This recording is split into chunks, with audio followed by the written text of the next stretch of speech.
अब इनके मंसूबे को सभी धर्म के लोग समझ चुके हैं। वो प्रश्न का जवाब और सरकार की मंशा समझने का प्रयास ही नहीं कर रहे थे। माननीय मुख्यमंत्री जी से कहना चाहेंगे कि ऐसे लोगों पर कड़ी कार्रवाई होना चाहिए जो समाज में पहले बोल करके नफरत फैलाने का, गड़बड़ी करने का संदेश दे रहे हैं लोग। ईद है, बकरीद है, होली है, दिवाली है, सब लोग मिलजुल के मनाते। तो ये तो खुद ही जो है माननीय मुख्यमंत्री जी का जो वो बार बार आता है कि हमने ये किया, हमने वो किया, कुछ था जी, तो ये खुद ही कह रहे हैं सब सुरक्षित रहेगा। और इनको पता भी नहीं है, ये लोग देशभक्त भी नहीं है। भारत जो नाम है, भारत सिर्फ कन का नाम नहीं है, भारत जन का नाम भारत है। और एक महीना चलता है रमजान, तो एक महीना लोग घर पर बैठ के रहेगा। ऐसा से बिगाड़ते आए हैं और आज भी बिगाड़ने का प्रयास करते हैं, लेकिन देश के सभी धर्म जाति के लोग जो है इनके बहकावे में नहीं आएंगे। सब लोग मिलजुल करके अपना हर त्यौहार मनाने का काम करेंगे। लेकिन इन लोगों का यही आदत ही है, देखिए इन लोगों का नेचर ही है, दिमाग में ही बैठा हुआ है कि देश को में नफरत फैलाओ, देश को बांटो। तो इनके बांटने से देश बंटेगा नहीं और नफरत फैलाने से अब इनके मंसूबे को सभी धर्म के लोग समझ चुके हैं। अब इनके झांसे में किसी धर्म के लोग आने वाले मतलब नहीं है नफरत फैला करके और गद्दी पर रहना चाहते हैं। जुमे की नमाज आप लोग मस्जिद में अदा करेंगे? निश्चित तौर पर जैसे हम लोग पढ़ते रहे हैं पढ़ेंगे और इससे कोई अंतर नहीं पड़ेगा। तमाम लोग मिल करके हम लोग का यह साझा विरासत है। मान लीजिए कोई रंग लगा देगा आप लोगों को, क्या दिक्कत होगी? कहाँ इनको क्या टेंशन हो रहा है?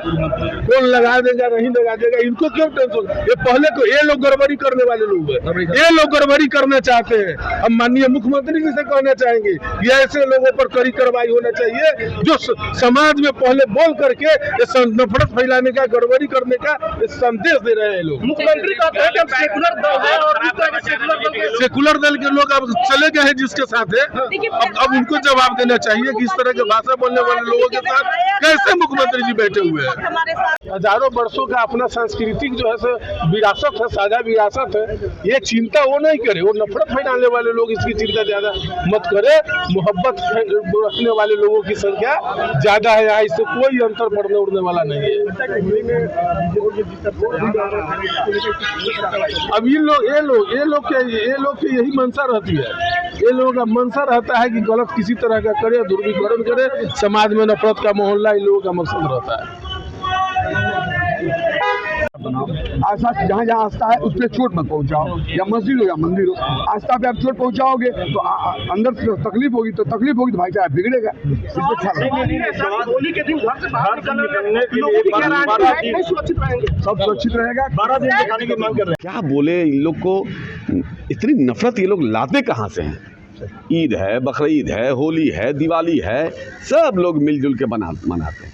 तो ये तो खुद ही जो है माननीय मुख्यमंत्री जी का जो वो बार बार आता है कि हमने ये किया, हमने वो किया, कुछ था जी, तो ये खुद ही कह रहे हैं कि ऐसा कभी होता था कि कभी कोई बोलता था कि होली के दिन मुसलमान नहीं निकले? अरे हम लोग भी बचपन से देखे हैं, हम लोग भी जाते थे होली में, आज भी जाते हैं एक साथ होली खेलना। हम लोग तो सब लोग समाज मिल के रहते हैं। ऐसे लोगों को समाज बिल्कुल नकार चुका है। जब भी मुंह से बोलेंगे पेचिसी बोलेंगे। नीतीश कुमार के सेकुलरिज्म को चैलेंज कर रहे हैं। असल में नीतीश जी का भगवाकरण हो चुका है, तो अब उसमें क्या कहना है। नीतीश जी बेचारे हो गए, अब वो तो बराबर बोलते रहते हैं कुछ न कुछ अपना। कुछ लोगों को मीडिया में बने रहने के लिए कुछ मुँह से जब भी बोलेंगे मुँह से गंदे निकलेगा। छोड़िए, सब कोई बात नहीं है हम लोग का। होली को लेकर के जिस तरह से कहा जा रहा है भाजपा विधायक के द्वारा कि दिल बड़ा है मुसलमान तभी घर से बाहर निकले, यकीनन दिल बड़ा है मुसलमानों का, लेकिन जाहिर है कि दूसरे भाइयों को भी दिल बड़ा करना चाहिए। ये इंडिया सेकुलर है और सेकुलरिज्म की परिभाषा यही है कि अपने धर्म का पालन करो, दूसरे के धर्म का आदर करो। राबड़ी देवी ने कहा है कि प्रधानमंत्री में अगर हिम्मत है तो वो मुसलमानों को देश से बाहर भगा के दिखाएंगे, हिंदू राष्ट्र बनाकर। ये भगा तो कोई नहीं पाएगा। ये तो जो बोल रहे हैं उनके पूर्वज भी आ जाएंगे निकल के, भगा कोई नहीं पाएगा। इस देश में जो लोग हैं और इनको पता भी नहीं है, ये लोग देशभक्त भी नहीं है। भारत जो नाम है, भारत सिर्फ कन का नाम नहीं है, भारत जन का नाम भारत है। सर, होली जैसे त्योहार में विशेष करके बयान देना, इसे कैसे समझते हैं, कैसे देखते हैं? लोग भड़काऊ बयान इसलिए देते हैं कि चर्चे में आ जाए, चर्चे में अखबार वाले और मीडिया वाले इसको चलाते हैं कि इसका टीआरपी बढ़ जाए। दोनों का इसमें तालमेल है। ये भड़काव में नहीं जाना चाहिए, शांति और सौहार्द के माहौल में पर्व और त्यौहार मनाना आपको लगता है इसके पीछे का मंशा सिर्फ चर्चा में आना है? चर्चा में भी आना है, समाज में उन्माद फैलाना है, लोगों के दरमियान में दूरी फैलाना है, राजनीतिक रोटी सेकनी है और कहीं न कहीं से मीडिया वालों को शब्दों से खेलना है। आप होली में बाहर निकलेंगे? आप होली में बाहर निकलेंगे? हम लोग जाते हैं, होली मिलन भी करते हैं, होली में जाते हैं, मिलते भी हैं लोगों से। ईद के दिन हमारे यहाँ भी लोग आते हैं। हम सब कुछ खो सकते हैं लेकिन अपने पूर्वजों की पुरानी रीत को हम नहीं खो सकते। यानी आप निकलेंगे होली में? यकीनन जाते हैं, होली के जाते हैं, पाव पकवान भी खा के आते हैं अपने भाइयों के यहाँ से। उसमें कहाँ से ये लोग जो लोग हैं, इस तरह से मैं समझता हूँ कि हिंदुस्तान का जो सोशल फैब्रिक है, इसको कहीं नहीं कैसे मुट्ठी भर लोग, ज़्यादा नहीं है इनकी तादाद, मुट्ठी भर लोग हैं, है ना, मुट्ठी भर लोग हैं जो इस तरह का उन्मादी बयान देकर हमारे समाज के सौहार्द को तोड़ना चाहते हैं। ये देश के और समाज के और मानवता के हित में नहीं है। एनडीए सरकार को आरक्षण विरोधी सरकार बताइए। उनके समय में कौन आरक्षण मिला था? आज जितना आरक्षण माननीय मुख्यमंत्री नीतीश कुमार जी दिए हैं, चाहे शिक्षा में हो, स्वास्थ्य में, सब जगह बहाली हो रहा है ना। आज 10 लाख से ज़्यादा युवकों को, युवतियों को नौकरी मिला है। ये उनके राज में तो नहीं मिला था, उनके राज में तो लोग पलायन कर गए थे। इस बात को उनको देखना चाहिए ना। उनके द्वारा कौन आरक्षण दिया गया? आरक्षण पंचायत में उनके राज में तो 22 साल तक चुनाव ही नहीं हुआ। माननीय मुख्यमंत्री जी ने पंचायत में महिलाओं को और अति पिछड़ों को आरक्षण दिया। उनके समय तो ये आरक्षण नहीं मिला। आज महिलाओं को 35% आरक्षण मिला है सरकारी नौकरी में, उनके समय में तो नहीं मिला था। आरक्षण की बात उनके मुंह से शोभा नहीं देता। एक और लास्ट सवाल रहेगा। बीजेपी से विधायक हरिभूषण ठाकुर ने कहा कि ईद के टाइम में मुसलमान भाई घर से ना निकले तो ज्यादा बेहतर होगा, इसके लेकर ये तो बचौल जी बताएंगे ना, घर से क्यों नहीं निकलेंगे। और 1 महीना चलता है रमजान, तो 1 महीना लोग घर पर बैठ के रहेगा। पर्व भी करेंगे, नहीं पर्व भी करेंगे, अपना काम भी करेंगे ना, घर से क्यों नहीं निकलेंगे। घर से निकलने पर कोई किसी को पाबंदी नहीं लगा सकता, ये सब गलत है। मान्य सवाल उठाया था, लगातार आप पर बरस रहे थे। वो नहीं बरस नहीं रहे थे, वो समझ नहीं रहे थे। वो प्रश्न का जवाब और सरकार की मंशा समझने का प्रयास ही नहीं कर रहे थे।